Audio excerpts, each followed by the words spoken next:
Words are important. Consider these words of Jesus. Matthew 24 and verse 35. Matthew 24, verse 35 says, "Heaven and earth shall pass away, but my words shall not pass away." Also consider John 14, verse 23. John 14, 23. Jesus answered and said unto him, "If a man love me, he will keep my words, and my Father will love him, and we will come into him and make our abode with him." I think that we can conclude that believing and paying attention to God's words is important because their words matter. Yet, we also need to ask ourselves, brethren, what about our words? Are our words important? Do they matter? Brethren, the words that we use and how we use them matter because they show the way we discern and the way we view the world, as well as how we participate in it. I want us to consider 2 points here. The first one is our words have the power to affect the people and the world around us. And the second point is our words represent our beliefs and our prejudices and our principles, and maybe, perhaps, not always in the way that we mean. So, brethren, as we continue to examine ourselves for the upcoming Passover in a couple of months or so, I would ask that all of us would take this topic to heart. In other words, that we would ask ourselves, what about my words? Are they important? Do they matter? And I have entitled this sermon today as Words Matter. Please go with me to Luke chapter 6 and verse 45. Luke 6, verse 45. And I'm going to read this from the NIV. Luke 6:45. "A good man brings good things out of the good stored up in his heart, and an evil man brings forth evil things," and there's an implied, "that are stored up in his heart, for or because the mouth speaks what the heart is full of." This verse in the New Testament we just read is taken from Proverbs 4 and verse 23. Not going to read it, but it's a restatement of that word, of that verse. But I do want you to go with me to Matthew chapter 12 and verse 34 and the B part of it. Matthew 12:34, "For out of the abundance of the heart, the mouth speaks." So, yes, our words are important. They do matter. And brethren, what I think that we need to understand here is that our mouth has a lot of potential for good or for evil in our relationships with one another and with God. And if we think that we can talk any way, speak any way that we wish, we are going down, and soon. Proverbs 13, verse 2, Proverbs 13, verse 2, "A man shall eat good by the fruit of his mouth, but the soul of the transgressor shall eat violence," implying will be destroyed. They're seeking, as it were, they're eating, as it were, destruction. So we need to realize that good words can determine success and bring blessings and favor, and at the same time, our wicked words will bring pain and destruction. Notice Paul's words over in Ephesians chapter 4, verse 31. Ephesians 4:31. Let all bitterness and wrath and anger and clamor and evil speaking be put away from you with all malice. This phrase that we read here, evil speaking, is referring to words that wound or defame or slander. It goes hand in hand with these words that we just read, these negative traits in verse 31, showing they all come from a hostile and divisive heart driven by self-centeredness and pride. Evil speaking, as is referred to here, is the verbal expression of this kind of heart. It's what comes out of the mouth. It's what comes out of, is what is coming really out of the heart. It's what is within us. Now, we also know that David offers us a good example of someone who was successful.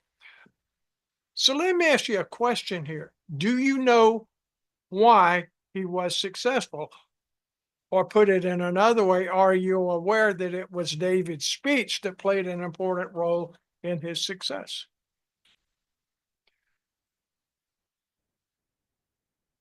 In other words, how did he get promoted from taking care of the sheep to being in the king's favor?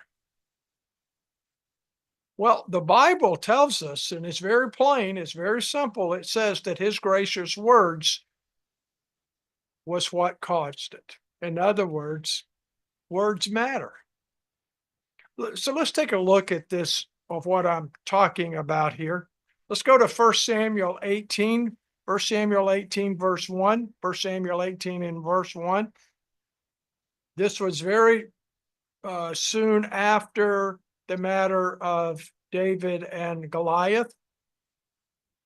1 Samuel 18:1, and it came to pass when he, David, had made an end of speaking unto Saul. Now, what is interesting is we don't really have what David's words that he spoke here, we don't really have them recorded. So we don't really know exactly what it says.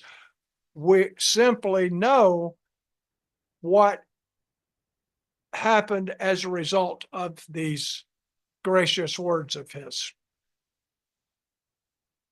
When he made an end of speaking to Saul, that the soul of Jonathan was knit with the soul of David, and Jonathan loved David as his own soul.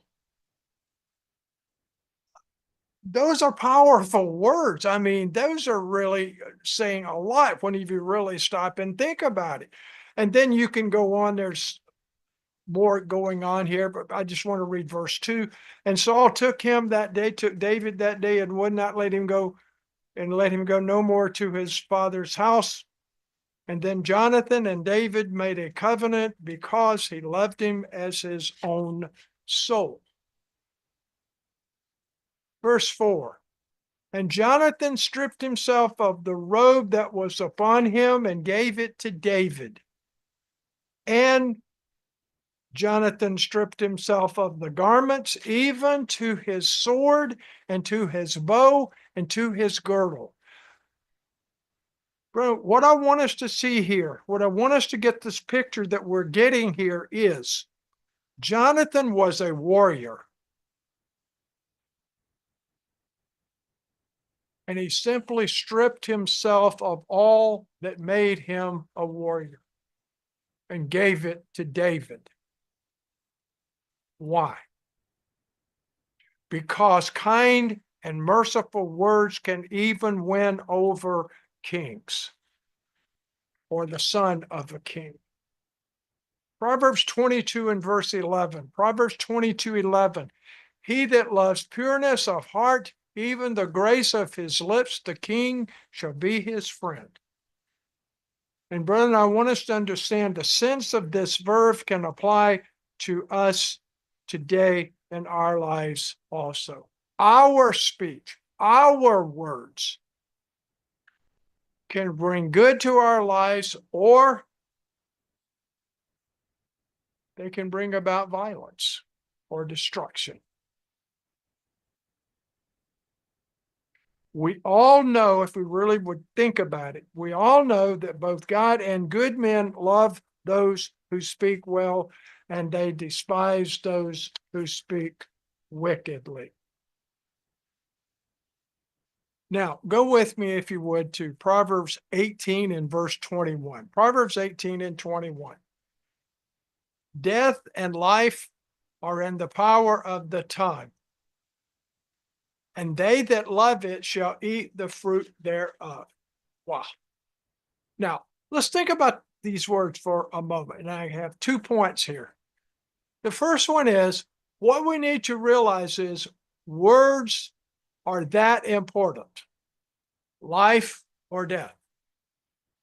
And the second point is, we can use our words for good and for profit for ourselves, or we can abuse our words to our own punishment, or even for others. So according to God's word, our words have power, even life or death. Okay, what I want us to do now is I want to notice some ways that we can be speaking death. Because I said that our words are for life or death, and there are several illustrations that we can turn to in the scriptures. I want to give a list here, there's 9 points, and I'm going to give the point, and I'm going to give verses. We're not reading the verses. You can write them down and look them up later. Number 1, taking God's name in vain. Exodus 20, verse 7. Number 2, lying. Exodus 20, verse 16. Number 3, cursing and swearing. James 5, verse 12.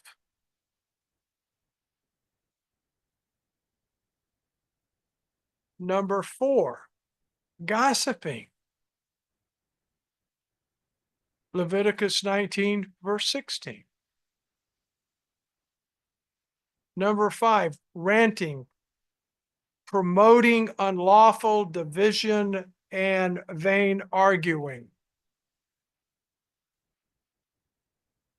1 Timothy 6, verse 4. Now, remember, we're looking at a list here. I have a list of 9. There are others. These are just the ones that I have. These are 9 things that I'm listing out here that are words that we can do, things that we can be involved in, that is equivalent to speaking death. Number 6, rebellious speech. Galatians 5:19. Galatians 5:19. Number 7, vulgar or profane speech. Galatians 5, verse 20. Number 8, jealous speech. Galatians 5, verse 21. And number 9, spreading false doctrines. Galatians 5, verse 21. And brother, these are only some of the examples of sinful speech or speech that brings about death. Now, remember the context of this sermon. We're examining ourselves to draw closer to God as we examining our own lives prior to the Passover. So I asked the question, do our words make a difference? And the answer is absolutely. And we need to take a look at ourselves. I mean, you look at these 9 points and we go, really? Cursing and swearing can produce death? Yes. Lying can produce death? Yes. Taking God's name in vain? Yes. How about promoting unlawful division and vain arguing? Yes. Rebellious speech, vulgar, profane speech, spreading false doctrines. All of these things are part of evil speaking, words that produce death. We just read it in Proverbs 18, verse 21. That's where it says, death and life are in the power of the tongue, and they that love it shall eat the fruit thereof. We can see from out of this verse that there are some figures of speech that I want to just simply point out. And the first one I want to point out is the figure of speech of eat the fruit. It's referring to God's blessings and praise of men. And the second one is the fruit of our mouth earns it. In other words, by our kind and wise words.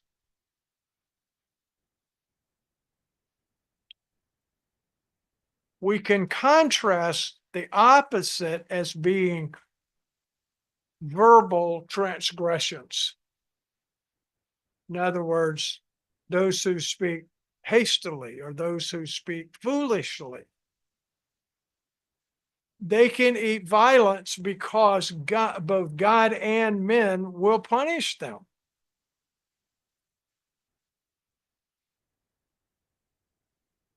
And brethren, here is a lesson for us.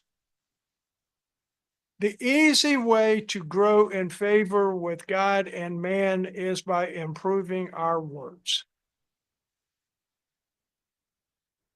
The what we say and the how we bring them across, get them across to others, how we use our words. I want to show you 2 examples of men that fulfill this point.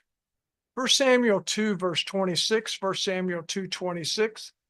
And the child Samuel grew and was in favor both with the Lord and also with men. And the second one is in Luke 2, verse 52. Luke 2:52.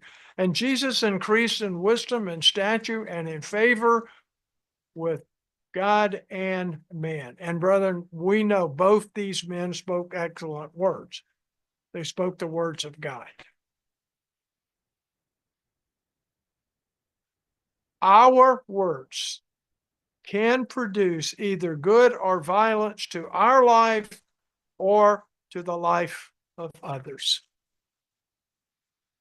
Proverbs 12 and verse 14. Proverbs 12:14. A man shall be set aside with good by the fruit of his mouth, and the recompense of the man's hands shall be rendered unto him. Proverbs 13:3. Proverbs 13:3. He that keeps his mouth keeps his life, but he that opens wise his lips shall have destruction.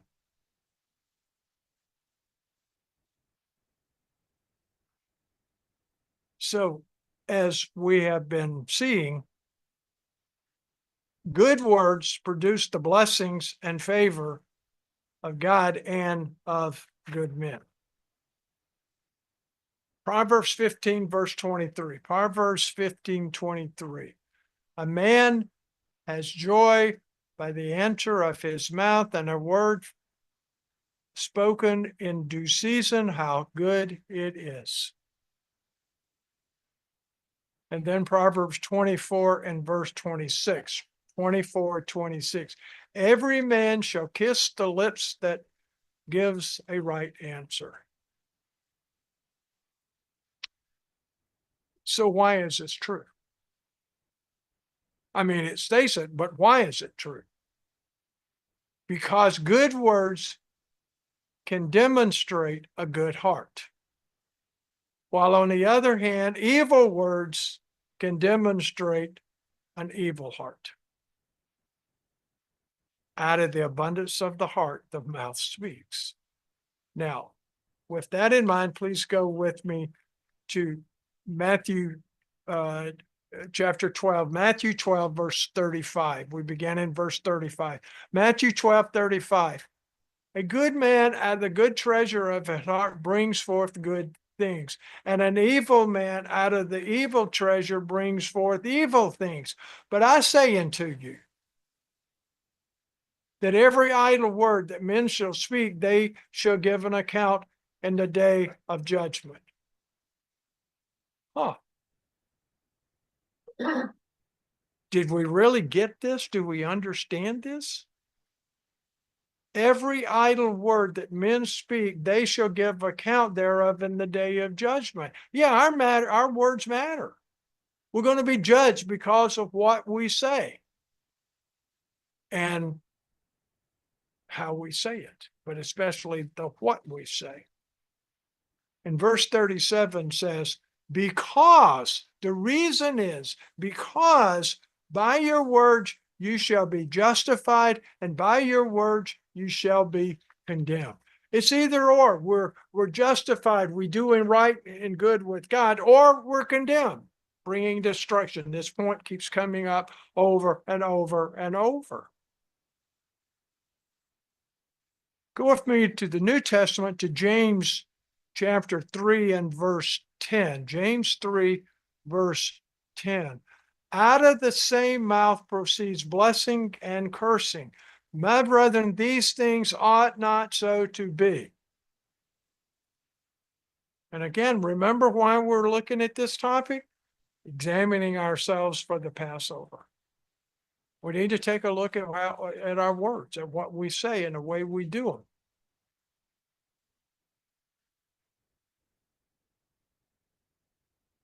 Then evil words invite the wrath and the judgment of God and men.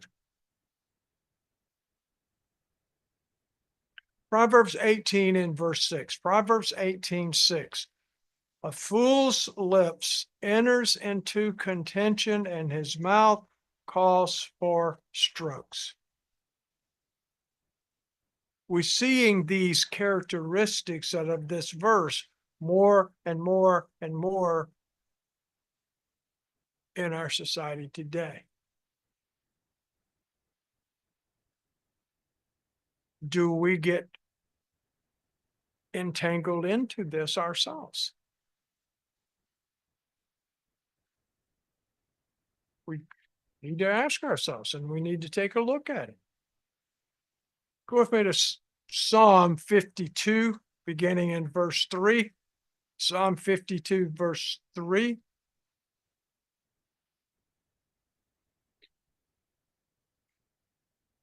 You love evil more than good, and lying rather than to speak righteousness, Selah. You love all devouring words. Oh, you deceitful tongue. God shall likewise destroy you forever. He shall take you away and pluck you out of your dwelling place and root you out of the land of the living. Evil speaking is going down. Now go to Psalm 140, Psalm 140 and verse 11. Let not an evil speaker be established in the earth. Evils shall hunt the violent man to overthrow him. Please understand, brethren, our evil words, our evil speaking demonstrates a disobedient and wicked heart, as we read earlier in Matthew 12, verses 34 through 37.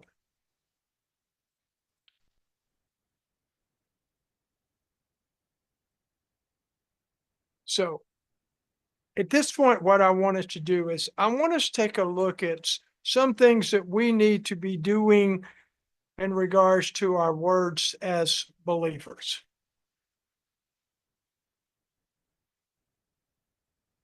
We need to fill our mouth with praise and thanksgiving. Psalm 34, verse 1. Psalm 34, verse 1. I will bless the Lord at all times. His praise shall continuously be in my mouth. A second thing is we need to speak often to others about God. We already established they're supposed to be good words, good speaking, not evil speaking. And we're to speak often with others about God. Malachi 3 and verse 16. Malachi 3:16. Then they that feared the Lord spoke often one to another, and the Lord hearkened and heard it. In other words, God is paying attention to what we say. That is the point here. And a book of remembrance was written before him for them that feared the Lord and that thought upon his name. And another point here that we need to be doing in regards to our words as being believers is we need to let our words always be gracious and always edifying, building others up. Ephesians 4, verse 29. Ephesians 4:29. Let no corrupt communication proceed out of your mouth, but that which is good to the use of edifying, that it may minister grace unto the hearers. Colossians 4, verse 6. Colossians 4, verse 6. Let your speech be always with grace, seasoned with salt, that you may know how you ought to answer every man. So I ask, what happens if we do these things? Well, we will have a much better life and save ourselves from some really horrible, violent punishment for illustrations. I was in a congregation one time. Whenever I got there, this practice was already going on. Men in a congregation would pick on one another, and they would cut each other down, and they would say these things against one another. And this was on the Sabbath I'm talking about. And then after I saw this 2 or 3 Sabbaths, I called one of the men aside and I said, why is this going on? Why are you guys doing? And he said, oh, it's all in good fun. And I went, no, this has to stop. And it was one of the deacons. I said, this has to stop and this has to stop now. And they went, you're taking away our fun. And I read them a couple of these verses, and I said, and your speech is going to destroy you. And it's going to stop, and it's going to stop. Now, it took about another month before it stopped. But finally it did. And one guy one day told me, he said, we don't really like you much for doing that. And I went, I really don't care. You got to speak the words of God. You got to go by principles of God, the way God would want you to speak. And you're setting all kinds of wrong examples.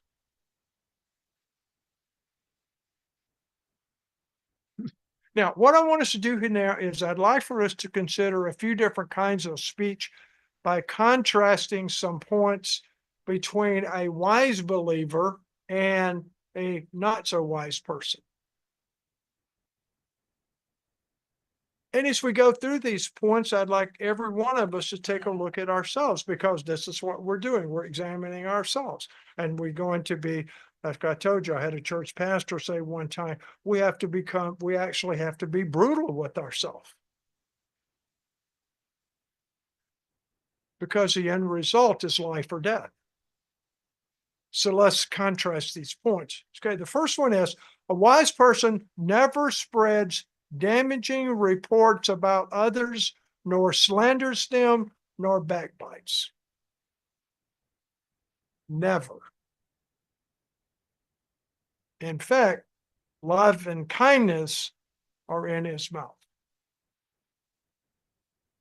Proverbs 17, verse 9, Proverbs 17, 9. He that covers a transgression seeks love, but he that repeats a matter separates fairy friends. Ecclesiastes 10, verse 12, Ecclesiastes 10, 12. And the words of a wise man's mouth are gracious, but the lips of a fool will swallow up himself. Life or death. A not so wise person sins against others by slander, backbiting, talebearing, and whispering. And all of these characteristics, both God and good men hate. Proverbs 6, verse 16. Proverbs 6, verse 16. 6 things does the Lord hate. Yes, 7 are an abomination to him. Verse 17, the A part. A proud look and a lying tongue. God says, I hate 7 things, and this is one of them. Lying tongue. Verse 19, a false witness that speaks lies, and he that sows discord among brethren. And this is one of those verses that I read to this person in this congregation. Proverbs 10, verse 18. Proverbs 10, 18. He that hides hatred with lying lips, and he that utters a slander is a fool. Proverbs 16:28, the B part, 16:28, and a whisper separates chief friends. Another contrast, a wise person always respects authority, giving honor where honor is due. Romans 13, verse 7. Romans 13, verse 7. Render therefore to all their due, tribute to whom tribute is due, custom to whom custom, fear to whom fear, honor to whom honor is due. The contrast, a not so wise person will boldly disapprove and criticize rulers, and the Bible contrasts it like ignorant brute beast, which the Bible says should be destroyed. Jude, verse 8, Jude 8, likewise also these filthy dreamers defile the flesh, despise dominion, and speak evil of dignities. Verse 10, but these speak evil of those things which they know not. In other words, they don't know what they're talking about. This is what it is saying from God's perspective. But what they know naturally, just as a human walking down their in this one verse, they are contrasting those who are godly and those who are not godly as brute beasts, and those things they corrupt themselves. 2 Peter 2, verse 10, the B part of the verse.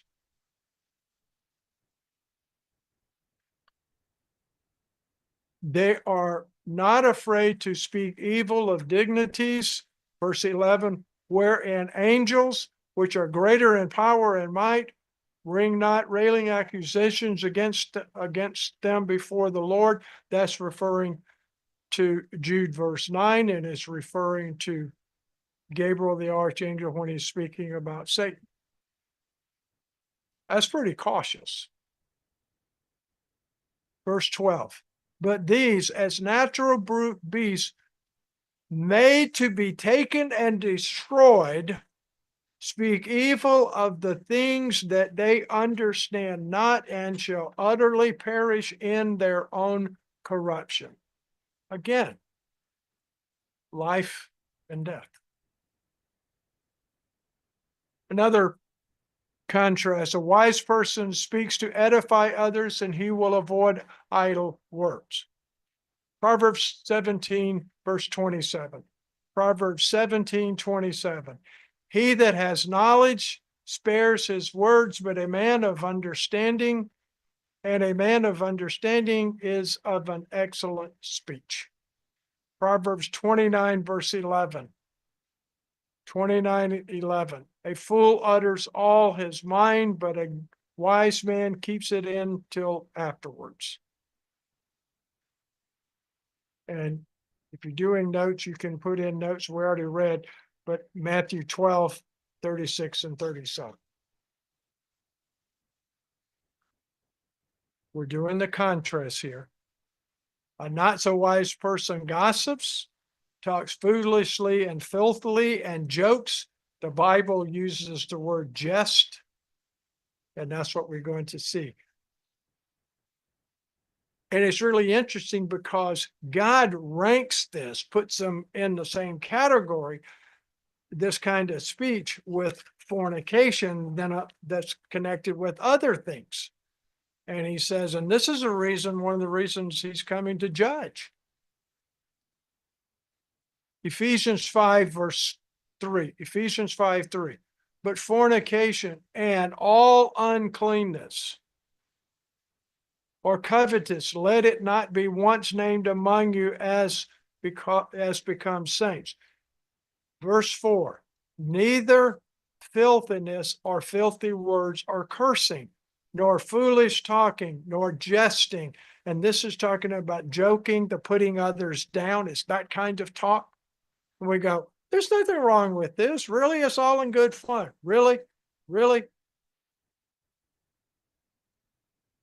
Which are not convenient, but rather giving of thanks.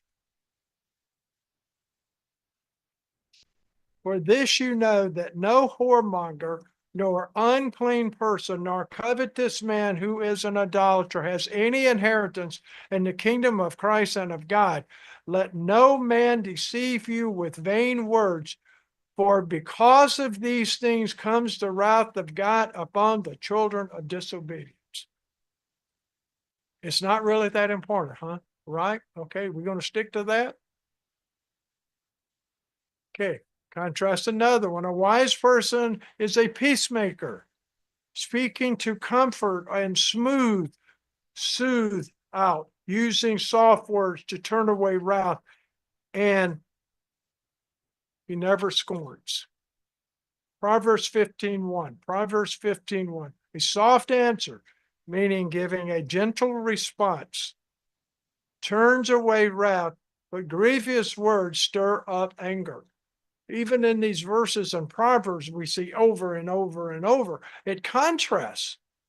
It contrasts the wise person and the not so wise person and how they use their words. Proverbs 25:15. By long forbearing is a prince persuaded, and a soft answer breaks the bones. The contrast is a not so wise person uses harsh, profane words that provoke anger. He stirs up, reviles men with names. His words sarcastically cut others. Proverbs 12, verse 18. Proverbs 12:18. There is that speaks like the piercings of a sword, but the tongue of the wise is health. And I have a couple of other I'm not going to read. Both in Proverbs 22, verse 19. I'm sorry, Proverbs 21, verse 19, and 26, verse 21. But go with me to Matthew chapter 5, verse 21, Matthew 5:21. You have heard that it is said of them of old, you shall not kill, but whosoever shall kill shall be in danger of the judgment. But I say unto you, that whosoever is angry with his brother without a cause shall be in danger of judgment, and whosoever shall say to his brother, Raka, shall be in danger of the council. But whosoever shall say, you fool, shall be in danger of hellfire. And brethren, we as humans, we don't think anything about using these kinds of words.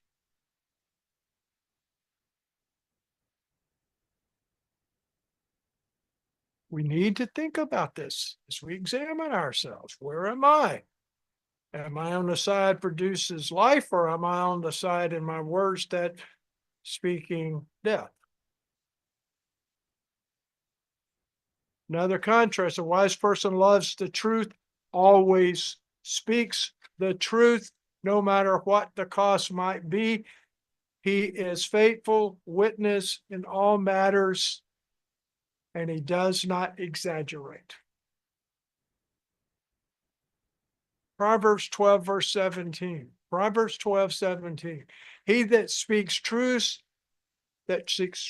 shows forth righteousness, but a false witness deceit. Proverbs 13b, Proverbs 13, verse 5, the B part. 13:5. A righteous man hates lying. Proverbs 14, verse 5. A faithful witness will not lie, but a false witness will utter lies.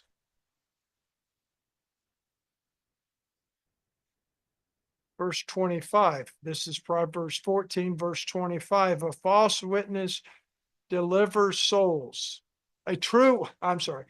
Verse 25. A true witness delivers soul, but a deceitful witness spreads or speaks lies.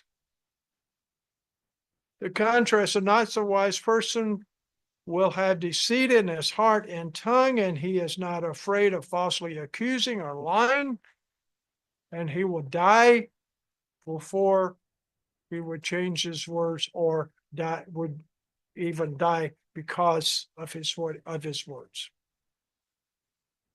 Proverbs 12, verse 19. Proverbs 12:19. The lip of truth shall be established forever, but a lying tongue is but for a moment. Life and death. Proverbs 19, verse 5. 19:5. A false witness shall not be unpunished, and he that speaks lies shall not escape. Verse 9, a false witness shall not be unpunished, and he that speaks lies shall perish. And then another one, life and death. Another contrast, a wise person is thankful for everything, giving glory to God for all things, because he knows he is not worthy of all of these blessings. So he rejoices even for the smallest kindness he receives. Colossians 3, verse 17. Colossians 3:17. And whatsoever you do in word or deed, do all in the name of the Lord Jesus, giving thanks to God and the Father of him. 1 Thessalonians 5:18. 1 Thessalonians 5:18. And everything give thanks, for this is the will of God in Christ Jesus concerning you.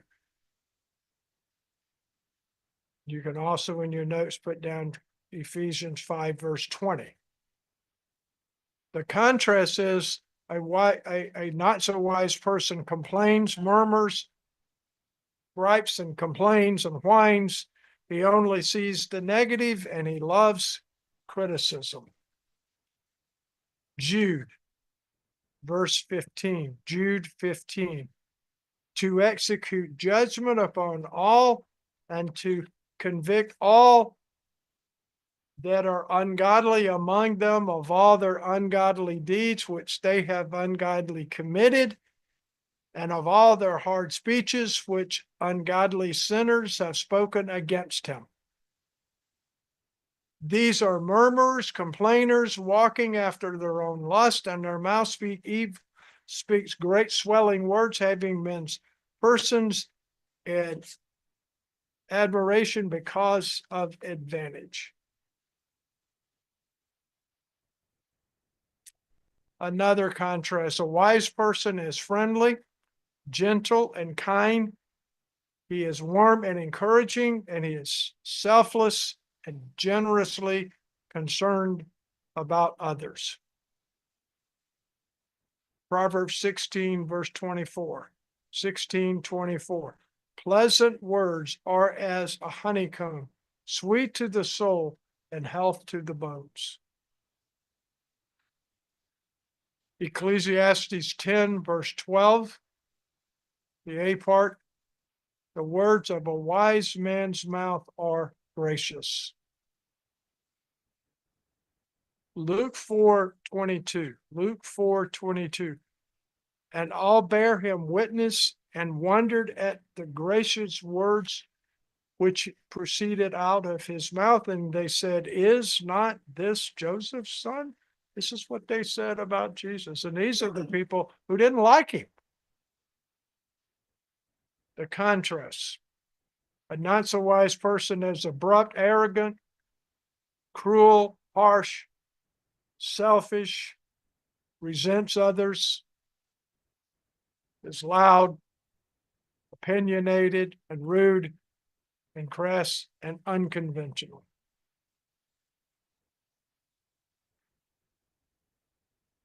Proverbs 12:18, verse the A part. Proverbs 12:18. There is that speech that speaks like the piercings of the sword. Ecclesiastes 10, verse 12, the B part. But the lips of a fool will swallow up himself. The beginning of the words of his mouth is foolishness, and the end of his talk is mischievous madness. A fool also is full of words. A man cannot tell what shall be, and what shall be after him, who can tell him? And there are others. I cut it short. There are others. So, brother, let me bring this to a conclusion by giving what I consider a few major bullets or lessons that we need to learn from all of this. Number one is we need to choose the good words. And number two, we need to stop evil speaking, which produces death.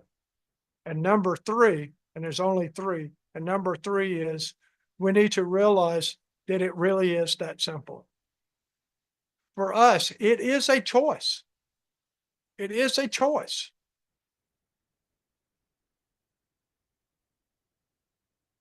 So go with me to Psalm 34, verse 12. Psalm 34:12. What man is he that desires life and loves many days, that he may see good? They ask a question and then they answer it. Keep your tongue from evil and keep your lips from speaking guile or telling lies. Or stop speaking evil words that causes death. 1 Peter 3 and verse 10. 1 Peter 3, verse 10. He that will love life and see good days, let him refrain his tongue from evil and his lips that they speak no guile or lies or deceitful speech.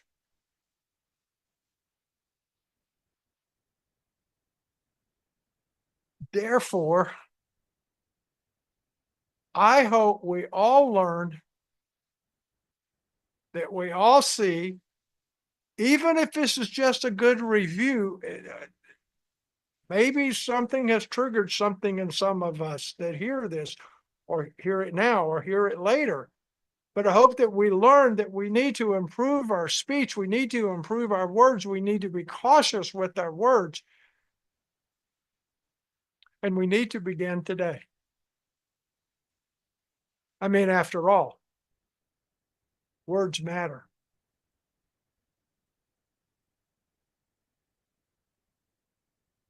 The Aaronic blessing.